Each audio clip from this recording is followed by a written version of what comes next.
മക്കളെ, എല്ലാവർക്കും സുഖാണോ? കഴിഞ്ഞ വീഡിയോസൊക്കെ കൃത്യമായി കണ്ടു, കൃത്യമായി പഠിച്ചു എന്ന് വിചാരിക്കുന്നു. ഇനി നമുക്ക് അടുത്ത ഭാഗത്തിലേക്ക് പോകാം. അടുത്ത ഭാഗത്തെ ഏറ്റവും പ്രധാനപ്പെട്ട ഭാഗമാണ് എക്സ്ക്രീഷൻ അഥവാ വിസർജനം എന്ന് പറയുന്നത്. എന്താ എക്സ്ക്രീഷൻ എന്ന് പറഞ്ഞാൽ? നമ്മുടെ ശരീരത്തിൽ ഒരുപാട് പ്രോസസ്സ് നടക്കുന്നുണ്ട് അല്ലേ? ആ പ്രോസസ്സിൻ്റെ ഫലമായിട്ട് ഒരുപാട് വേസ്റ്റ് മെറ്റീരിയൽസ് ഉണ്ടാവും. ആ വേസ്റ്റ് മെറ്റീരിയൽസിനെ റിമൂവ് ചെയ്യുന്ന പ്രോസസ്സാണ് എന്ത്? എക്സ്ക്രീഷൻ അഥവാ വിസർജനം എന്ന് പറയുന്നത്. അപ്പോൾ ആദ്യം നിങ്ങൾ മനസ്സിലാക്കേണ്ടത് നമ്മുടെ ശരീരത്തിൽ ഏതൊക്കെയാണ് എക്സ്ക്രീറ്ററി ഓർഗൻസ് എന്ന് മനസ്സിലാക്കണം. വിസർജന അവയവങ്ങൾ ഏതൊക്കെയാണെന്ന് മനസ്സിലാക്കുക. അപ്പോൾ 4 എക്സ്ക്രീറ്ററി ഓർഗൻസ് ആണ് നമുക്കുള്ളത്. ഏതൊക്കെയാ? ലിവർ, ലങ്സ്, കിഡ്നി, പിന്നെ സ്കിന്ന്. ഇങ്ങനെ 4 എക്സ്ക്രീറ്ററി ഓർഗൻസ് ആണ് നമ്മുടെ ശരീരത്തിനുള്ളത്. അതിലെ മേജർ എക്സ്ക്രീറ്ററി ഓർഗൻ ഏതാണെന്ന് വെച്ചാൽ കിഡ്നിയാണ്. അത് വൃക്കയാണ്. പ്രധാന വിസർജന അവയവം ഏതാണെന്ന് ചോദിച്ചിട്ടുണ്ടെങ്കിൽ ഈ കാര്യം നിങ്ങൾ ആദ്യം ഓർത്ത് വെക്കുക.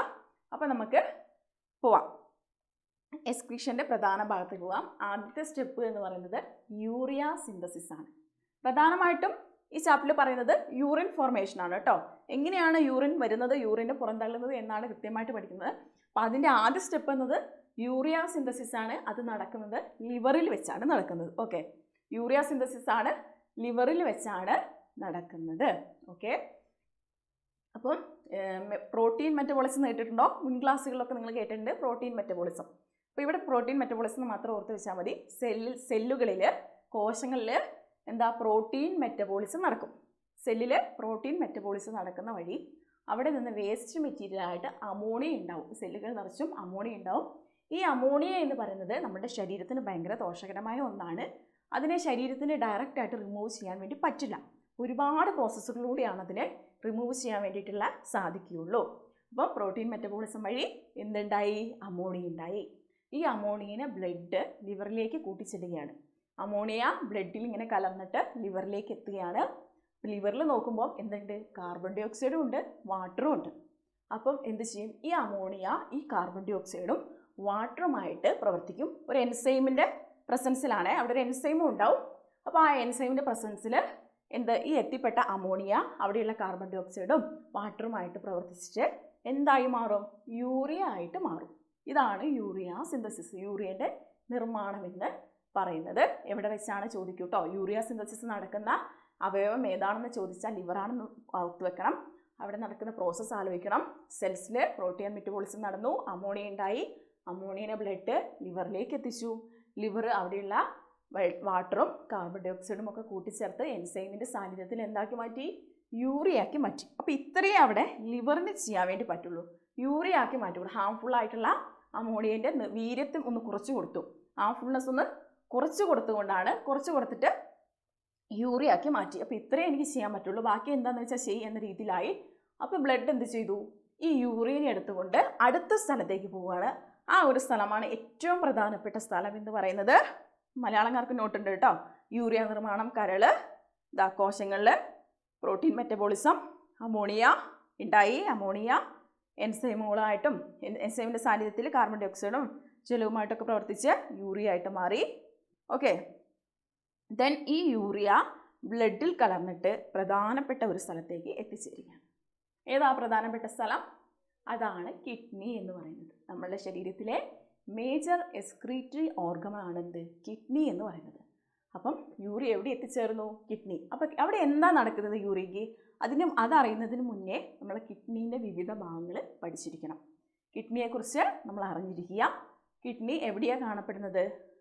നമ്മളുടെ അബ്ഡോമിനൽ ക്യാവിറ്റിയിൽ വെർട്ടിബ്രേറ്റിൻ്റെ 2 വശങ്ങളിലായിട്ട് കാണപ്പെടുന്നത്. അതായത് ഉദരാശയത്തിലെ നട്ടെല്ലിന് ഇരുവശമായിട്ടാണ് കിഡ്നി അഥവാ വൃക്ക സ്ഥിതി ചെയ്യുന്നത്. എത്ര കിഡ്നി ഉണ്ട്? എത്ര വൃക്കയുണ്ട് നമുക്ക്?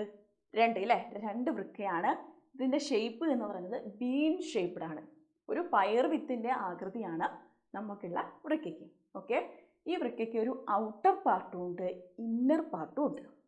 ഔട്ടർ പാർട്ടിനെ കോർട്ടക്സ് എന്നും ഇന്നർ പാർട്ടിനെ മെഡുല എന്ന് പറയുന്നു. പുറം ഭാഗം കോർട്ടക്സ്, ഉൾഭാഗം മെഡുല. അത് ഓർത്ത് വെക്കാൻ പുക, ഉമ എന്നാലോചിക്കുക. പുക എന്ന് പറയുമ്പോൾ പുറം ഭാഗം കോർട്ടക്സ്, ഉമ എന്ന് പറയുമ്പോൾ ഉൾഭാഗം മെഡുല. അങ്ങനെ 2 ഭാഗമുണ്ട്. സ്ഥിതി ചെയ്യുന്ന സ്ഥലം ആലോചിക്കുക. ഓക്കെ, ബീൻ ഷേപ്പാന്ന് ആലോചിക്കാം. അപ്പോൾ ഔട്ടർ പാർട്ടുമുണ്ട്, ഇന്നർ പാർട്ടുമുണ്ട്. ഓക്കെ, അവിടെ പിക്ചർ നിങ്ങൾ നോക്കിയാൽ അറിയാം. ദെൻ അതിനകത്തെ ഏറ്റവും പ്രധാനപ്പെട്ട ഒരാളുണ്ട്, ഒരു ഫിൽട്രേഷൻ ചെയ്യുന്ന അൾട്രാ ഫിൽട്രൻറ്റ്. എന്തെങ്കിലും കൊടുത്താൽ നമ്മൾ ചായയൊക്കെ ആയിരിക്കും അല്ലേ, ആ ചായയുടെ ആ ചണ്ടി അരിച്ച് നിൽക്കുന്നില്ലേ, അരിപ്പ പോലെ, ആ അരിപ്പ പോലെ പ്രവർത്തിക്കുന്ന ഒരു ആളുണ്ട് അവിടെ. അയാളാണ് അവിടെ ഏറ്റവും എല്ലാ കാര്യങ്ങളും ചെയ്യുന്നത്. അയാൾ ഈ മെഡുല്ലയെയും കോർട്ടക്സിലും മൊത്തം വ്യാപിച്ച് കിടക്കുകയാണ്.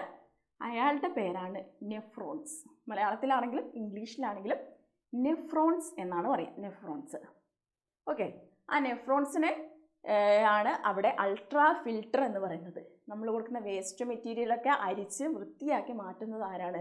ഈ നെഫ്രോൺസ് ആണ്. Structural and functional unit of kidney എന്നാണ്. കിഡ്നി ഏതാണെന്ന് ചോദിച്ചാൽ നെഫ്രോൺ ആണ് ചോദിക്കാം. Structural and functional unit of kidney എന്ന് ഒരു മാർക്കിന് വേണമെങ്കിൽ ചോദിക്കാം. അത് നെഫ്രോൺ ആണെന്ന് ഓർത്ത് വെക്കുക.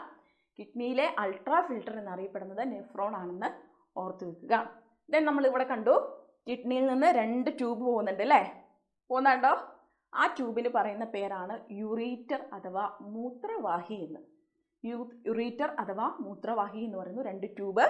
ഓരോ കിഡ്നിയിൽ നിന്നും ഓരോ ട്യൂബ് പോകുന്നുണ്ട് അല്ലേ, ഒരു പയർ വിത്ത് മുളച്ച് വരുന്നത് പോലെ ആ മുള വന്ന പോലെ താഴേക്ക് പോകുന്നു.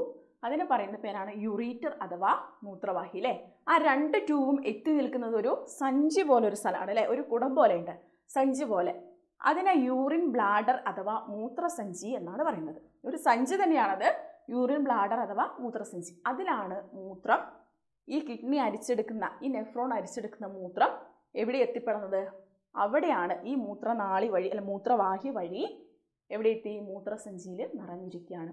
മൂത്രസഞ്ചി വല്ലാണ്ട് നിറഞ്ഞിരിക്കുമ്പോൾ അത് മൂത്രനാളി വരെ യുറീത്ര വഴി റിമൂവ് ചെയ്യും. യുറീത്ര, അതിൻ്റെ ഒരു ടിപ്പ് വാങ്ങണ്ടോ, യൂറിൻ ബ്ലാഡറിൻ്റെ ഒരു ടിപ്പ് വാങ്ങണ്ടോ, ഒരു ചെറിയൊരു ടിപ്പ് ഭാഗം, അതാണ് യുറീത്ര അല്ലെങ്കിൽ മൂത്രനാളി എന്ന് പറയുന്നത്.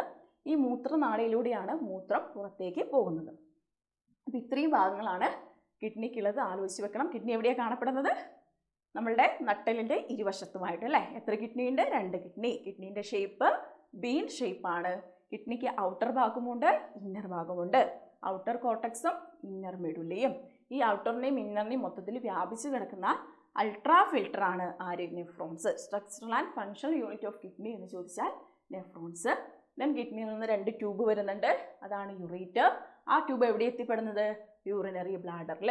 യൂറിനറി ബ്ലാഡറിൽ നിന്ന് താഴേക്ക് പോകുന്നത് ആരാണ്? യുറീത്ര അല്ലെങ്കിൽ മൂത്രനാളി. അപ്പോൾ ഇത്രയും കാര്യം ഓർത്ത് വെക്കുക, കിഡ്നിയുടെ വിവിധ ഭാഗങ്ങൾ. ഇനി നമുക്ക് കഥയിലേക്ക് പോവാം. ഇതിൻ്റെ നോട്ട് ഇവിടെ കൊടുത്തിട്ടുണ്ട്. മലയാളംകാർക്കും കിഡ്നീൻ്റെ പാർട്സും ഫങ്ഷനൊക്കെ മലയാളംകാർക്കും ഇംഗ്ലീഷുകാർക്കും ഒക്കെ നോട്ട് കൊടുത്തിട്ടുണ്ട് കേട്ടോ, അത് വായിച്ചു നോക്കുക. ദെൻ അടുത്തത് നമ്മൾ പറഞ്ഞു കിഡ്നിയിലെ ഏറ്റവും പ്രധാന ഭാഗമാണ് നെഫ്രോൺ എന്ന് പറഞ്ഞു അല്ലേ. എന്താ നെഫ്രോൺ? വാട്ട് ഈസ് നെഫ്രോൺ എന്ന് ചോദിച്ചാൽ എന്താ? അത് കിഡ്നിയിലെ അൾട്രാ ഫിൽട്ടറാണ്. Structural and functional unit of കിഡ്നിയാണ്. കിഡ്നിയിലെ നമ്മൾ കൊടുക്കുന്ന ആ രക്തത്തിലെ വേസ്റ്റ് മെറ്റീരിയലിനൊക്കെ അരിച്ച് നമ്മുടെ രക്തത്തെ ശുദ്ധീകരിക്കാൻ സഹായിക്കുന്ന ഒന്നാണ് ആര്? നെഫ്രോൺ എന്ന് പറയുന്നത്. അപ്പോൾ നെഫ്രോണിൻ്റെ സ്ട്രക്ചർ പിന്നെ ഇത് നോക്കുക, ആദ്യം നോക്കാം, എന്നിട്ട് അവിടുത്തെ ഫങ്ഷൻ പറയാം. നെഫ്രോൺ കണ്ടോ, ഒരു വള്ളികളൊക്കെ ചുറ്റപ്പെട്ട് കാണുന്നത്. ആദ്യം ഒരു കപ്പ് ലൈക്ക് സ്ട്രക്ചർ കണ്ടോ, ഒരു കപ്പ് ലൈക്ക് സ്ട്രക്ചർ കണ്ടോ, ഇവിടെ ഒരു കപ്പ് ലൈക്ക് സ്ട്രക്ചർ കാണുന്നുണ്ട്. ആ ഒരു കപ്പ് ലൈക്കിന് പറയുന്ന പേരാണ് ബൊമാൻസ് ക്യാപ്സ്യൂൾ. മലയാളത്തിലും ബൊമാൻസ് ക്യാപ്സ്യൂൾ എന്നാണ് പറയുന്നത്, ഇംഗ്ലീഷിലും ബൊമാൻസ് ക്യാപ്സ്യൂൾ തന്നെയാണ് കേട്ടോ പറയുന്നത്.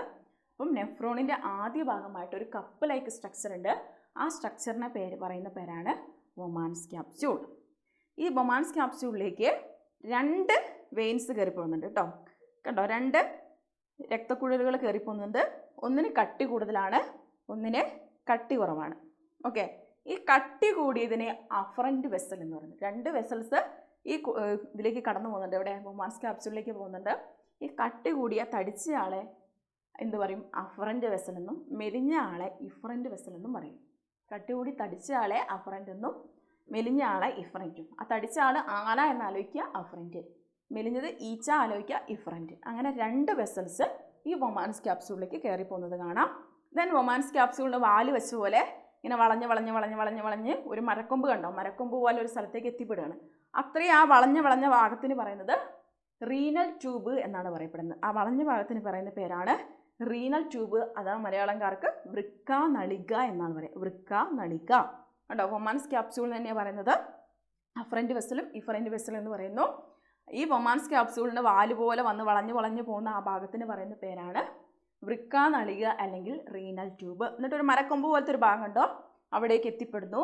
അതാണ് കളക്റ്റിംഗ് ഡക്റ്റ്. കളക്റ്റിംഗ് ഡക്റ്റ് അല്ലെങ്കിൽ ശേഖരണ നാളി എന്ന് പറയുന്നത്. കളക്റ്റിംഗ് ഡക്റ്റ് അഥവാ ശേഖരണ നാളി എന്ന് പറയുന്നത്. അവിടെ ശേഖരിച്ച് വെക്കുന്നത് മനസ്സിലായി അല്ലേ? പേര് കൊണ്ട് തന്നെ കളക്ട് ചെയ്യാണ് ഇവിടെ, കളക്റ്റിംഗ് ഡക്റ്റ് അല്ലെങ്കിൽ ശേഖരണ നാളി. അപ്പോൾ ഇത്രയും ഭാഗമാണുള്ളത്. ദെൻ നമ്മൾ നേരത്തെ പറഞ്ഞു തടിച്ചൊരാളുണ്ട് അല്ലേ, മെലിഞ്ഞ ആളുണ്ട്. ഈ മെലിഞ്ഞ ആളാണ് ഇഫറൻറ്റ് വെസൽ. ഈ ഇഫറൻറ്റ് വെസലിൻ്റെ ഫംഗ്ഷൻ എന്ന് വെച്ചിട്ടുണ്ടെങ്കിൽ ഇത് ഫിൽറ്റർ ചെയ്യുന്ന സാധനത്തിനെ, നല്ല പ്യുവർ ആയിട്ടുള്ള ബ്ലഡിനെ ഈ എഫറൻറ്റ് വെസലിൽ കൂടിയാണ് പോവുക. ഈ റീനൽ ട്യൂബിന് ചുറ്റും ഒരു നീല ചുവപ്പിൽ വള്ളി പോലെ കണ്ടോ, അത് ഈ ഇഫറൻറ്റ് വെസലാണ്. ആ ഇഫറൻറ്റ് വെസൽസിനെ എന്താ പറയുന്നത്? പെരി ട്യൂബുലാർ ക്യാപ്പിലാരീസ് എന്ന് പറയും. അത് ടെക്സ്റ്റ് പറഞ്ഞിട്ടില്ല, ഒന്ന് ജസ്റ്റ് ഓർത്ത് വെച്ചാൽ മതി. പെരി ട്യൂബുലാർ ക്യാപ്പിലാരീസ് എന്നാണ് പറയുന്നത്. അതെന്താണ്? എഫറൻറ്റ് വെസൽ തന്നെയാണ്. ഇഫറൻറ്റ് വെസൽ അതിനെ ചുറ്റിപ്പെട്ട് കാണുകയാണ് ചെയ്യുന്നത്. ഓക്കെ, അപ്പോൾ നേരത്തെ നമ്മൾ അഫറൻറ്റ് വെസൽ പറഞ്ഞു. അഫറൻറ്റ് വെസലാണ് ഇതിനകത്തേക്ക് ബ്ലഡിനെ കൊണ്ടുവരുന്നത് അല്ലേ? വേസ്റ്റ് മെറ്റീരിയലൊക്കെ അടങ്ങിയ ബ്ലഡിനെ ഈ വൊമാൻസ് ക്യാപ്സ്യൂളിലേക്ക് കൊണ്ടുവരുന്ന ആളാണ് അഫറൻറ്റ് വെസൽ.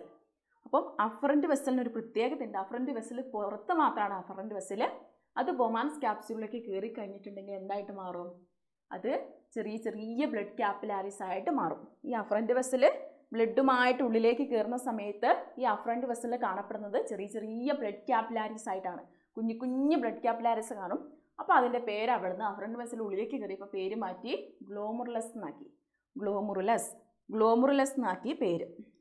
ഓക്കെ, ഈ അഫറൻറ്റ് വെസൽ ഉള്ളിലേക്ക് കയറിയപ്പം അഫറൻറ്റ് വെസൽ ആരാ രക്തം വേസ്റ്റ് മെറ്റീരിയലുമായിട്ടുള്ള രക്തവുമായിട്ട് വരുന്നത്? അഫറൻറ്റ് വെസൽ അല്ലേ?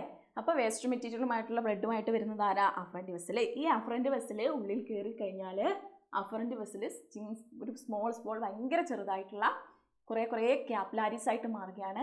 ആ ക്യാപ്പിലാരീസിൻ്റെ പേരാണ് ഗ്ലോമുറുലസ്. ആ ഗ്ലോമുറുലസ് ആണ് അവിടെ ഫിൽട്ടർ ചെയ്യുന്നത്. ഉള്ളിലേക്ക് എത്തുന്ന ബ്ലഡിനെ ഫിൽട്ടർ ചെയ്യുന്നു. ഫിൽട്ടർ ചെയ്തിട്ടുള്ള പ്യുവർ ബ്ലഡിനെ ഇഫറൻറ്റ് വെസൽ അപ്പോൾ തന്നെ എടുത്തുകൊണ്ട് പോകും. ഇഫറൻറ്റ് വെസൽ ആ പ്യുവർ ആയിട്ടുള്ള ബ്ലഡിനെ ഇഫറൻറ്റ് വെസലിൽ കൂടെ പോവും. ആ വേസ്റ്റ് അടങ്ങിയിട്ടുള്ള ബ്ലഡ് ഈ നമ്മൾ വൊമാൻസ് ക്യാപ്സ്യൂൾ പറഞ്ഞല്ലേ, ആ വൊമാൻസ് ക്യാപ്സ്യൂളിലേക്ക് ഇറങ്ങും. ഓക്കെ, അതൊട്ട് പറയാം. കിഡ്നിയിലെ അൾട്രാ ഫിൽട്ടർ എന്ന് പറയുന്നത് നെഫ്രോണാണ്. നെഫ്രോണിലാണ് ഫിൽട്രേഷൻ നടക്കുന്നത്. അപ്പോൾ വേസ്റ്റ് മെറ്റീരിയൽ അടങ്ങിയ അല്ല യൂറിയ അടങ്ങിയ ബ്ലഡുമായിട്ട് ആര് വന്നിരിക്കുകയാണ്? അഫറൻറ്റ് വെസൽ വന്നിരിക്കുകയാണ്. അഫറൻറ്റ് വെസൽ വൊമാൻസ് ക്യാപ്സ്യൂളിലേക്ക് കയറുമ്പോഴത്തേക്കും അത് കുഞ്ഞു കുഞ്ഞു ബ്ലഡ് ക്യാപ്പിലാരീസ് ആയി മാറും. അതിൻ്റെ പേരാണ് ഗ്ലോമുറുലസ്. ഈ ഗ്ലോമുറുലസ് ആണ് ബ്ലഡിനെ അരിച്ചെടുക്കുന്നത്. ബ്ലഡ് അരിച്ച് പ്യുവർ ബ്ലഡിനെ അപ്പം തന്നെ ഇഫറൻറ്റ് വെസൽ വഴി പോവും. വേസ്റ്റ് മെറ്റീരിയലുള്ള ബ്ലഡ് ഈ വൊമാൻസ് ക്യാപ്സ്യൂളിലേക്ക് ഇറങ്ങും. Okay, clear? അപ്പോൾ വേസ്റ്റ് മെറ്റീരിയൽ ആയിട്ടുള്ള ബ്ലഡ് വൊമാൻസ് ക്യാപ്സ്യൂളിലേക്ക് ഇറങ്ങുവാണ്. അല്ലാത്ത നല്ല ബ്ലഡ് ഇതിൽ കൂടെ പോവാണ്? അഫറൻറ്റ് വെസലിലേക്ക് പോവുകയാണ്.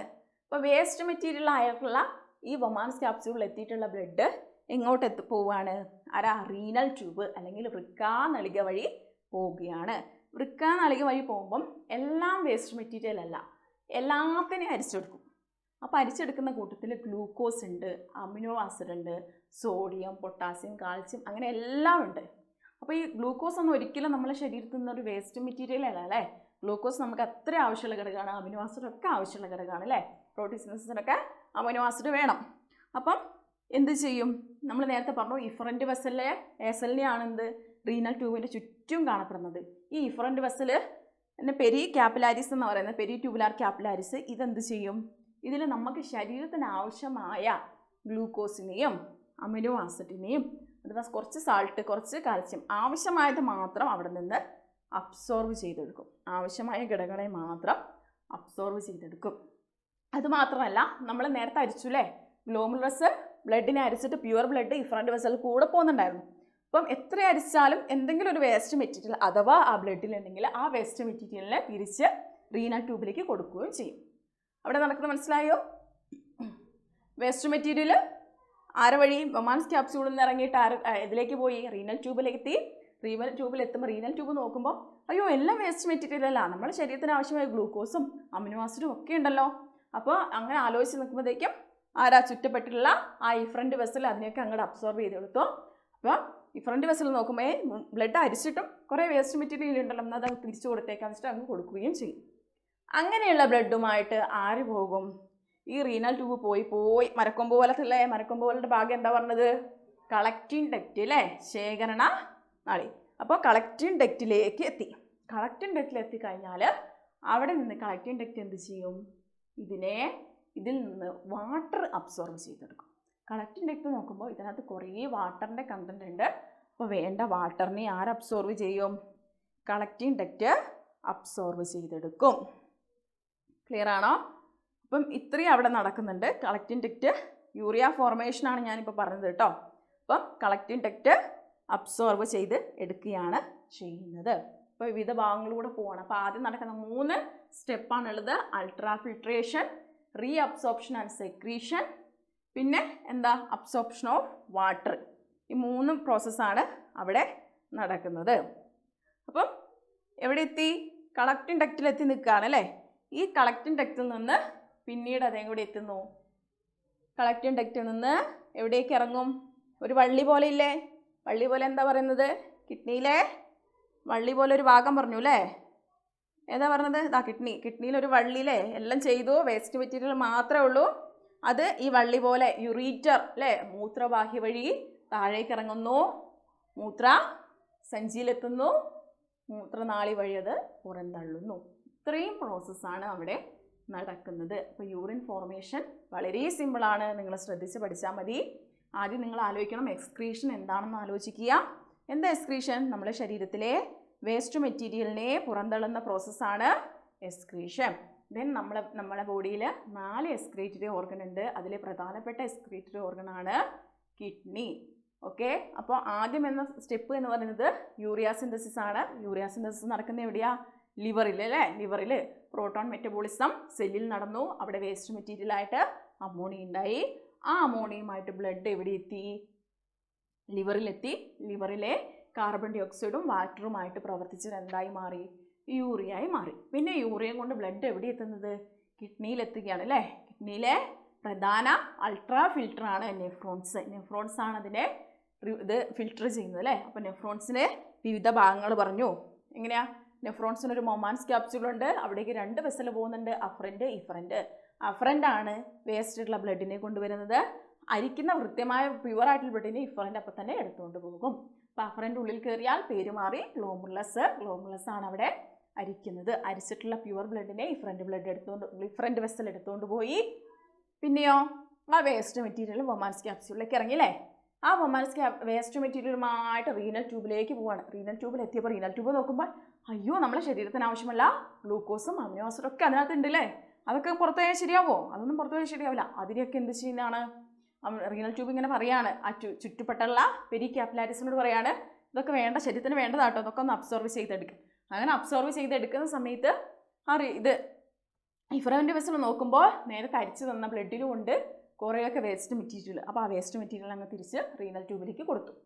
പിന്നെ റീനൽ ട്യൂബിൽ നിന്ന് അത് പോയി കളക്റ്റിംഗ് ഡക്റ്റിലെത്തി. കളക്റ്റിംഗ് ഡക്റ്റ് നോക്കുമ്പോൾ അവിടെ ഒരുപാട് വാട്ടർ കണ്ടന്റ് ഉണ്ട്. ഈ വാട്ടർ കണ്ടന്റിനെ കളക്റ്റിംഗ് ഡക്റ്റ് അബ്സോർവ് ചെയ്തു. അങ്ങനെ അത് യൂറിനായിട്ട് മാറിയിട്ട് എവിടെ എത്തി? യൂറീറ്ററിലെത്തി, യൂറിൻ ബ്ലാഡറിലെത്തി, യൂറീത്ര വഴി റിമൂവ് ചെയ്തു. ഇത്ര പ്രോസസ്സ് മാത്രമേ അവിടെ ഉള്ളൂ. അത് കൃത്യമായിട്ട് പഠിക്കുക, കൃത്യമായിട്ട് നോക്കുക. എക്സാമിന് ഉറപ്പായിട്ടും ഈ ഭാഗത്തുനിന്ന് ഒരു ചോദ്യം നിങ്ങൾക്ക് പ്രതീക്ഷിക്കാം. കിഡ്നിയുടെ വിവിധ ഭാഗങ്ങൾ നിങ്ങൾ കൃത്യമായിട്ട് പഠിച്ചിരിക്കണം. നെഫ്രോണിൻ്റെ സ്ട്രക്ചർ അറിഞ്ഞിരിക്കണം, നെഫ്രോണിൻ്റെ ഡെഫിനിഷനൊക്കെ അറിഞ്ഞിരിക്കണം കേട്ടോ. അപ്പോൾ ഇത്രയേ ഉള്ളൂ. ഇത് കൃത്യമായിട്ട് പഠിക്കുക. അടുത്ത ക്ലാസ്സിൽ കാണാം. ബൈ.